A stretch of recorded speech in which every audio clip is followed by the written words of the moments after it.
ಹಿಜಾಬ್ ಅದು ವಾಪಸ್ ತಗೊಂಡ್ಬಿಡ್ತೀವಿ. ಈಗೇನು ಹಿಜಾಬ್ ಇಲ್ಲ, ಈಗ ನೋ ಹಿಜಾಬ್.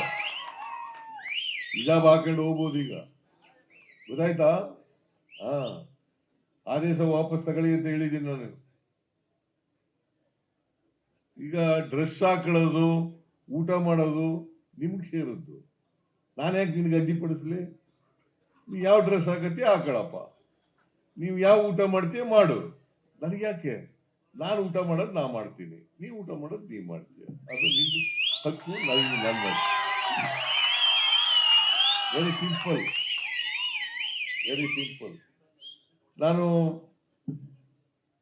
ಧೋತಿ ಮತ್ತೆ ಜುಬ್ಬ ಹಾಕತ್ತೀನಿ, ನೀನ್ ಪ್ಯಾಂಟು ಶರ್ಟ್ ಹಾಕಿದ್ರೆ ಹಾಕೋ ನೀನು.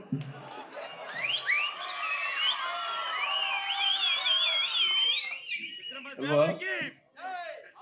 ತಪ್ಪೇನಿದೆ ಇದರಲ್ಲಿ? ತಪ್ಪೇನಿದೆ? ಅದಕ್ಕೆ ಓಟ್ಗೋಸ್ಕರ ರಾಜಕೀಯ ಮಾಡಬಾರ್ದು, ಓಟ್ಗೋಸ್ಕರ ರಾಜಕೀಯ ಮಾಡಬಾರ್ದು. ನಾವು ಓಟ್ಗೋಸ್ಕರ ರಾಜಕೀಯ ಮಾಡಲ್ಲ. ಈ ಸಮಾಜದಲ್ಲಿರ್ತಕ್ಕಂಥ ಬಡವರು, ದಲಿತರು, ಹಿಂದುಳಿದವರು, ಅಲ್ಪಸಂಖ್ಯಾತರು, ಅವ್ರಿಗೆ ನ್ಯಾಯ ಕೊಡ್ಲಿಕ್ಕೋಸ್ಕರವಾಗಿ ನಮ್ಮ ಸರ್ಕಾರ ಕೆಲಸ ಮಾಡ್ತದೆ. ಇದರಿಂದ ವಿಚಲಿತರಾಗ ಪ್ರಶ್ನೆನೇ ಇಲ್ಲ, ಇದರಲ್ಲಿ ರಾಜಿ ಮಾಡ್ಕೊಳ್ಳೋ ಪ್ರಶ್ನೆನೇ ಇಲ್ಲ. ಆ ಕೆಲಸ ಮಾಡ್ಬೇಕು. ಆ ತರ ಇವತ್ತು ಇಲ್ಲಿವರೆಗೆ ಮಾಡಿದ್ದೀವಿ, ಮುಂದೇನು ಕೂಡ ಮಾಡ್ತೀವಿ. ನಮ್ ಜೊತೆ ಇರಿ ಅಷ್ಟೇನೆ,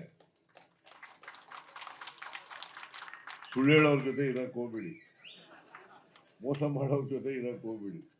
ನಮ್ ಜೊತೆ ಇರಿ, ನಿಮ್ಮ ಆಶೀರ್ವಾದ ಇರ್ಲಿ ನಮ್ಗೆ. ನೀವು ಆಶೀರ್ವಾದ ಮಾಡಿದ್ರೆ ಇನ್ನೂ ಹೆಚ್ಚು ಕೆಲಸ ಮಾಡಕ್ ಅನುಕೂಲ ಆಗ್ತದೆ.